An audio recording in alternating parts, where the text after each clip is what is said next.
मी T V जवळून पाहायचे. माझी आई मला खूप रागवायची की टी व्ही जवळून पाहू नको, तुझे डोळे खराब होतील. पण नंतर हे लक्षात नाही आलं की माझे डोळे खराब आहेत म्हणून मी जवळून टी व्ही पाहते. सो लहानपणापासूनच इश्यू. हां, सो आणि तो लक्षात नाही आला बिकॉज म्हणजे त्यावेळेस असं एवढं अवेअरनेस पण नव्हतं आणि असं वाटलंही नाही की तसा काही इश्यू असेल. कारण मी कधी कंप्लेंट नाही केली, पण मलाच आयडिया नव्हती की मला कमी दिसतं. सो तो तेव्हापासून इश्यू सुरू झाला. तो उशिरा लक्षात आला.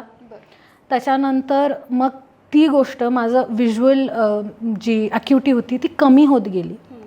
इनफॅक्ट मीडियामध्ये आता त्याच्याबद्दल जोक बनवला आहे त्यांनी थोडक्यात माझ्या डिसेबिलिटीचा. बट मी तुम्हाला सांगते की माझी कंडिशन एवढी सिरियस आहे की उद्या माझी पूर्ण व्हिज्युअल म्हणजे मी आय कॅन बी ब्लाइंड, मी अंधळी होऊ शकते. एवढी सिरियस ती कंडिशन आहे. कॅन लीड टू रेटायनल डिटॅचमेंट आणि माझी पूर्ण विजन जाऊ शकते.